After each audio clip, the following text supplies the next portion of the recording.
Wow. Well, let me see. I have to open both my eyes with that one. It should be good. I don't know what. Just tell it to record. It just needs to start speaking. Yeah, it's recording. I'm supposed to start talking now. Regarding the tape I just heard on Mabel Riffle, her voice is clear. She's very distinctive, and you could recognize her voice any place. It's nice to hear it again. And it was a rendition, really, of Fence Talk.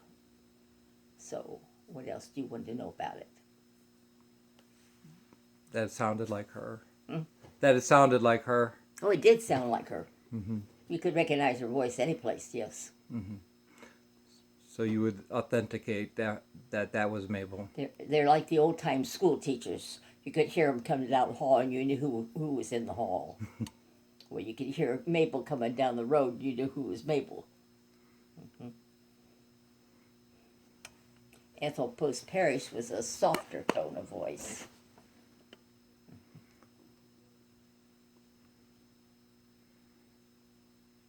It's nice to hear the old ones.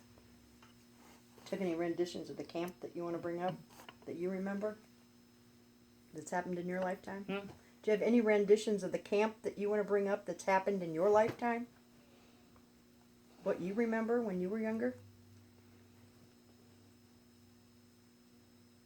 Well, my preference is the older days, not the younger days. Believe me, these new ones aren't so. They aren't the cheerful presentations of spiritualism that they should have. Okay, what do you remember from the olden days and stuff that went on? The olden days, everybody was more friendly than they are now. They're all on guard now for fear. I don't know what. I don't know what they fear.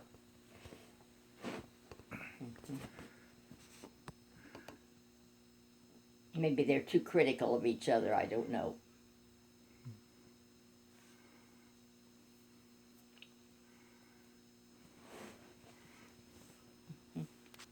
But there's always the future.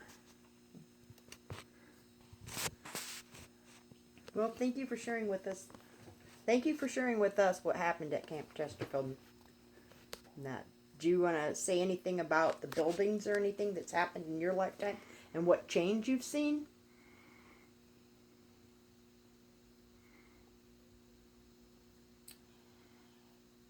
Well, the things that stand out mostly are the Monday night services in the Grove.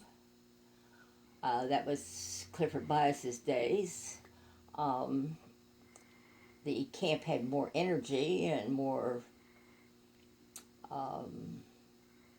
a better presentation than it has now in those days. And the bazaar was kind of a hubbub, and your toadstool readings were nice and friendly and cheerful. And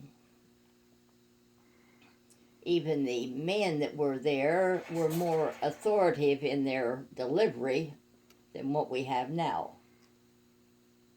Seems like they try to over-please everybody now, and that isn't what spiritualism is. You give what you get.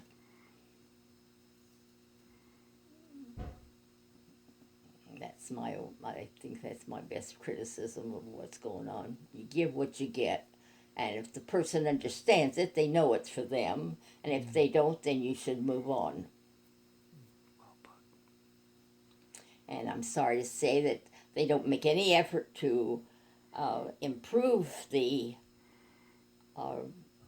facilities so that when you get older, you can get up and down the stairs, because now I can't even go to chapel.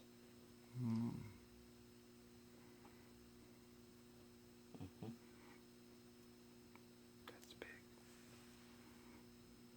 Well, thanks for sharing with us what's happened in your lifetime. Stay tuned for future tapes.